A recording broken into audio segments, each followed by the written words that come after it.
માણેક, માણેક,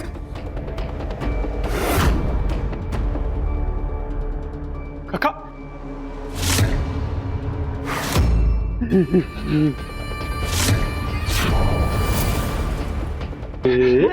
કાકા, છોડો કાકા, શામળને વાગી જશે. મને આપી દો કાકા.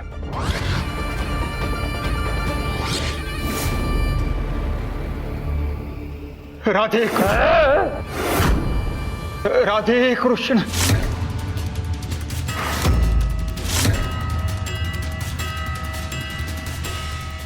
રાધે કૃષ્ણ. રાધે કૃષ્ણ.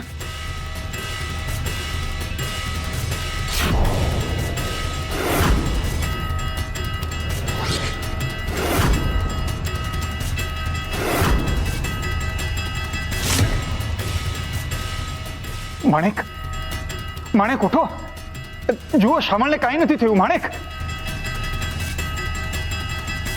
માણેક,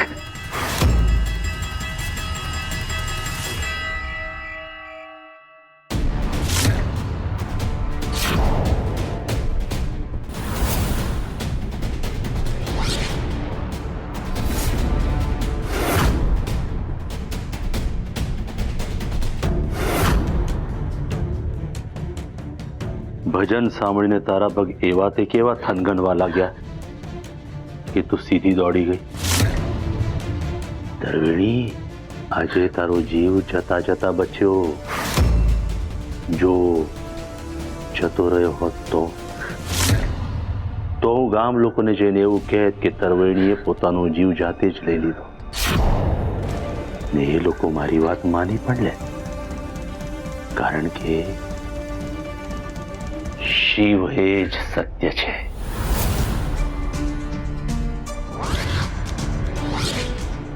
પેલા પર પુરુષ સામે નાચી આવી તું. બોલ. નરસિંહભાઈ, મને ખબર છે એ પેલા પર પુરુષનું નામ નરસિંહ છે.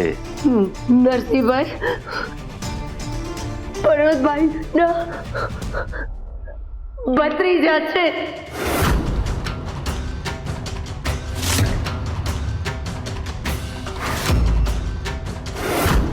નરસિંહભાઈ, માણેક, પર્વતભાઈ ચૂની ડેલી જ. પર્વતભાઈ સાંકળોથી બાંધેલા છે.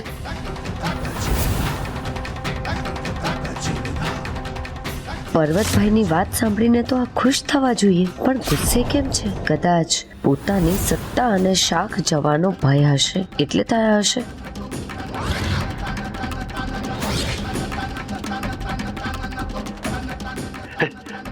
શું તરવેણી, મારા મોટા ભાઈ પર્વતભાઈ પાછા આવી ગયા? અરે આ તો મારા માટે કેટલા આનંદના સમાચાર છે. મારો હરખ નથી સમાતો. મને વિગતે જણાવ ને, વિગતે જણાવ. પર્વતભાઈ, પર્વતરાય મહેતા,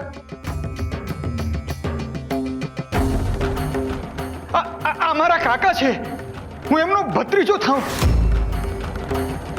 પૂજ્યશ્રી, પૂજ્યશ્રી.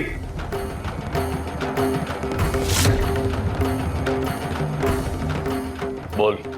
ચરણોમાં વંદન. પૂજ્યશ્રી, નરસિંહને બહુ માર માર્યો અને ધમકી પણ આપી કે ડેલી છોડી જતો રહે.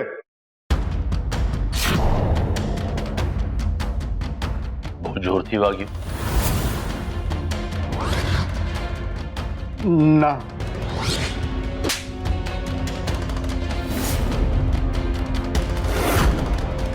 વાગવું જોઈએ.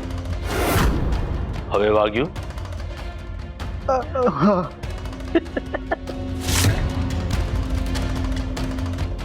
જા. સાંભળ્યું નહીં મેં તને શું કહ્યું? જા.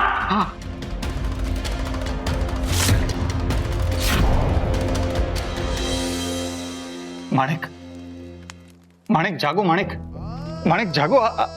જુઓ, શામળ મારી પાસે અહીં જ છે. માણેક જાગો, માણેક. જુઓ, શામળ તમારી વાટ જોઈ રહ્યો છે. શામળને કંઈ નથી થયું. માણેક,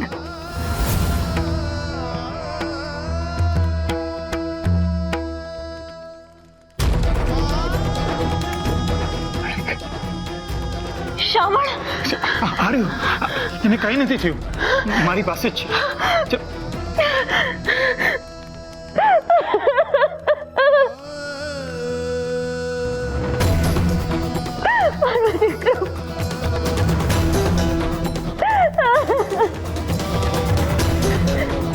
મારે અહીંયા નથી રહેવું. મને પર્વત કાકાનો બહુ ડર લાગે છે.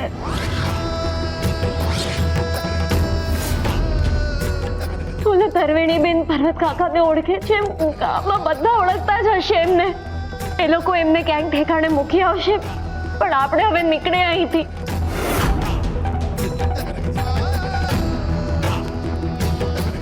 હું સમજી શકું છું કે પર્વત કાકા તમારા સગા કાકા છે. એમને છોડીને તમે નહીં જ જાઓ તો પછી આપણા દીકરા શામળની સલામતીનું શું? તમે મને ખાતરી આપી શકો છો કે શામળ પર્વત કાકા સાથે સલામત રહી શકશે?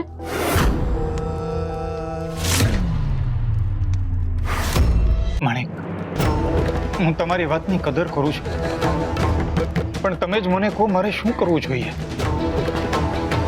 એક તરફ મારા પિતા તુલ્ય પર્વત કાકા છે અને બીજી તરફ મારો દીકરો.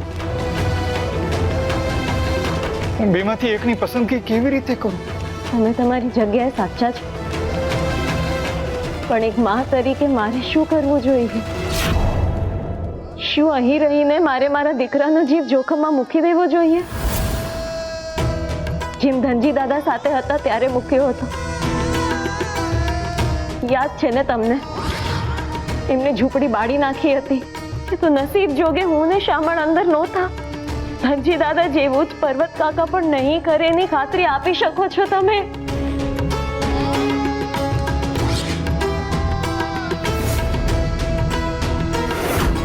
તરવેણી, મારા મોટા ભાઈ પાછા આવી ગયા.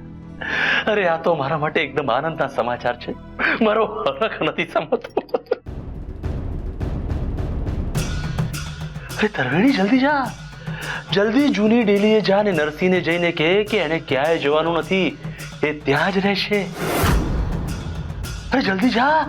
પેલો મૂળ શંકર એને ત્યાં નરસિંહને કાઢવા ગયો છે.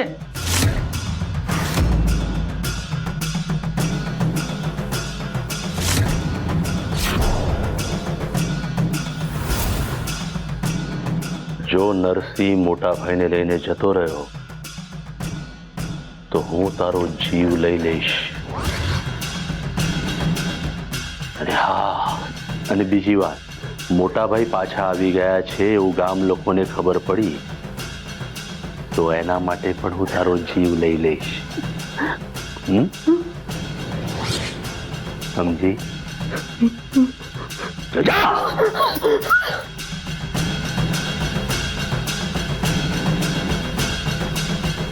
જે નહોતું થવું જોઈતું એ જ થયું. પર્વતભાઈનું મળી જવું એ મારા માટે સૌથી મોટું જોખમ છે. જેમને આટલો સમય બધાથી દૂર રાખ્યા એ પાછા કેમ આવી ગયા એ જ નથી સમજાતું. મારે આ વાત ડામી દેવા માટે કંઈક તો કરવું જ પડશે. તમારે પર્વત કાકાને મૂકીને મારી સાથે આવવું નથી. મારે પર્વત કાકાને સાથે લઈને જવું નથી. ને આપણે બંને અલગ અલગ રહીએ એ પણ શક્ય નથી. તમારાથી અલગ થવાનો તો હું વિચાર પણ ન કરી શકું. માણેક, હું પણ પછી કાકાને કોઈકને સોંપી દો ને ચાલો મારી સાથે.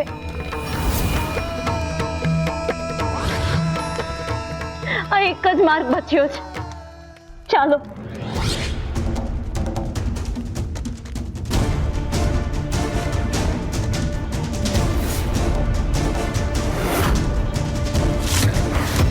અમે ડેલી ખાલી કરીને જઈએ જ છીએ.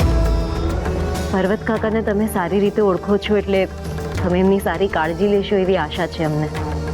ક્યારેક ક્યારેક એમને મળવા આવી જઈશું. ચાલો. જય હાટકેશ.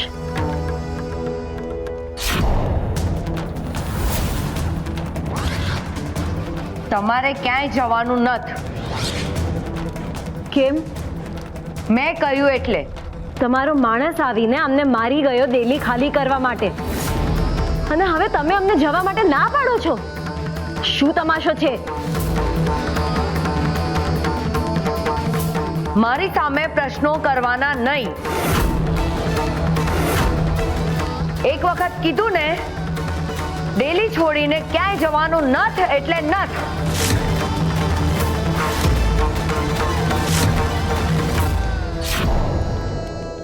તમારા ખાવા પીવાની વ્યવસ્થા થઈ જશે. કહ્યું ને, અમને જવા દો.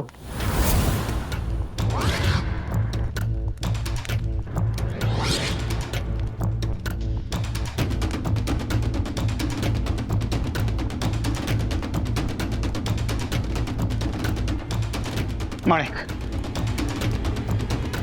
માણેક, તમારી બધી વાત બરાબર છે. હું તમારો ડર પણ સમજી શકું છું, પણ જે મારું લોહી છે એને આમ રઝળતા મૂકીને હું એમનાથી દૂર કેવી રીતે જઉં? શામળની સલામતીની ખાતરી માટે હું એટલું કહી શકું કે હું એને પર્વત કાકાથી દૂર રાખીશ. પર્વત કાકાને હું એની નજીક નહીં જવા દઉં. આપણે ડગલે ને પગલે બંનેની કાળજી લઈશું. તમે શામળને સંભાળજો, હું પર્વત કાકાને.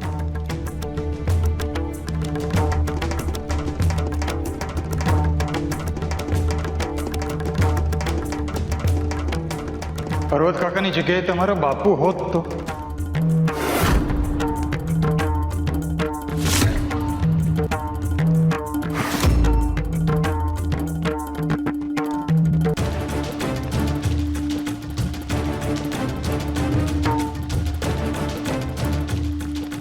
માણેક, હરિએ મારી ભક્તિથી ભાણજીના બાને સાજા કર્યા, મોટા ભાઈને સારું કર્યું, પૂંજભાઈની બીમારી પણ દૂર કરી, તો એ પર્વત કાકાને પણ સાજા કરશે જ.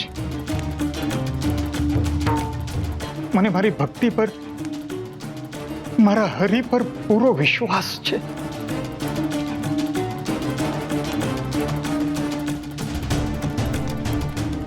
ચાલ હવે નાટક બંધ કર. તમારે આ ઓરડીની બહાર નથી જવાનું, સમજી?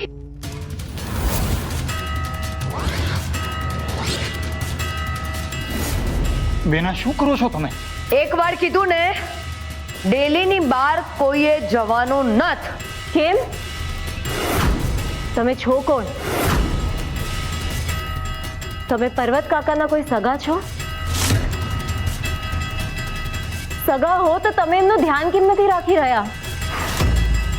અમને કેમ અહીં રોકીને રાખ્યા છે? નથી ને જવાબ?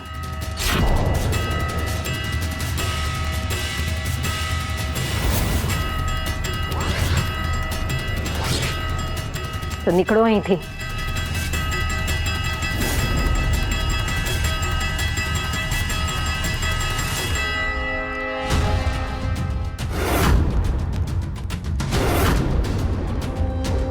જુઓ, મને ખબર છે કે તમે પર્વત કાકાને મૂકીને મારી સાથે નહીં આવી શકો, અને આ બેનના વર્તન પરથી નથી લાગતું કે એ પર્વત કાકાનું ધ્યાન રાખી શકશે. આપણે એક કામ કરીએ, પર્વત કાકાને આપણી સાથે લઈને નીકળીએ.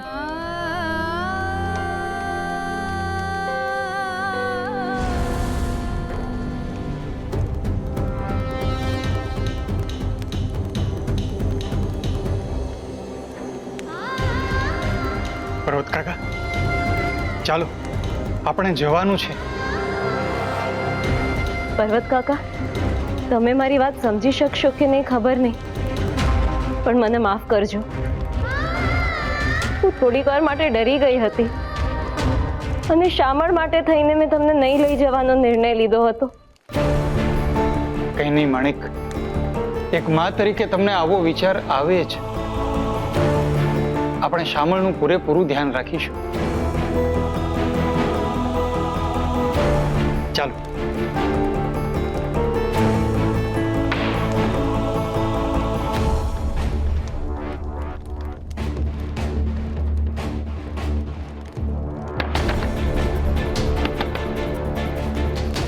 બાણું ખોલો તારવેડી બેન.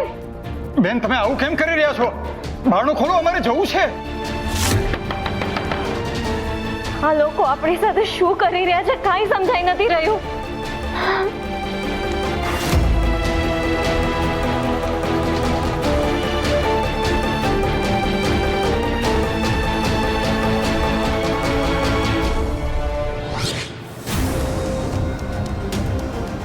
એ લોકોને રોકી લીધા છે.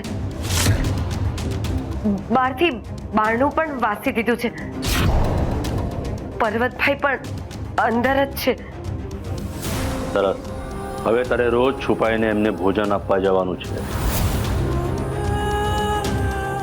જઈશ ને? હા. તમારે મોટા ભાઈને મળવું નથી?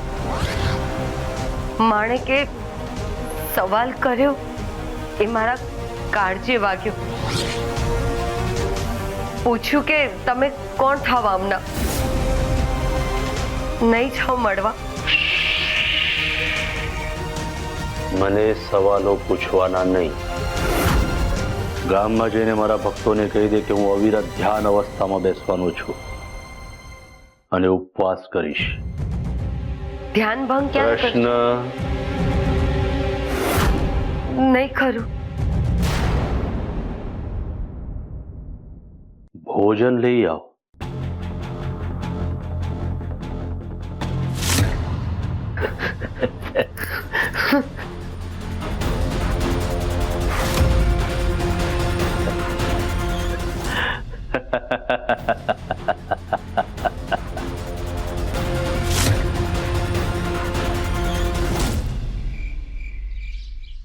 ક્યાર સુધી આમ પુરાઈ નહીં બેસી રહેશું? જુઓ ને બારણું ખુલ્યું કે નહીં.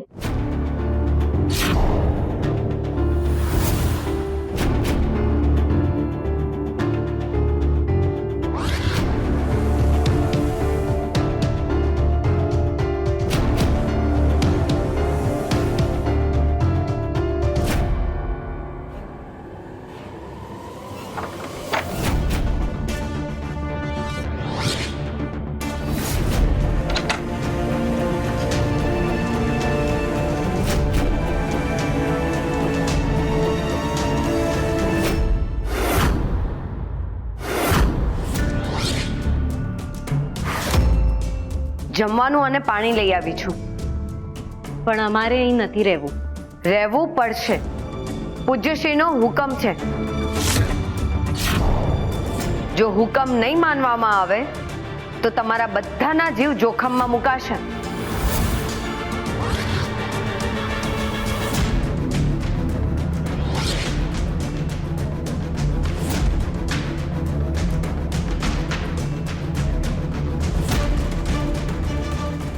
રાધે કૃષ્ણ.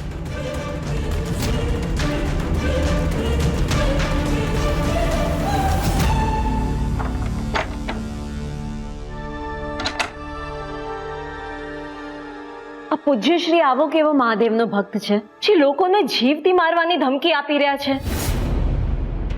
જ્યારે જો ત્યારે પૂજ્યશ્રીએ આમ કહ્યું, પૂજ્યશ્રીએ તેમ કહ્યું. પૂજ્યશ્રી પૂજ્યશ્રી પૂજ્યશ્રી છે કોણ આ પૂજ્યશ્રી જે આપણને હુકુમ આપે છે ને આપણે માનીએ પણ છે?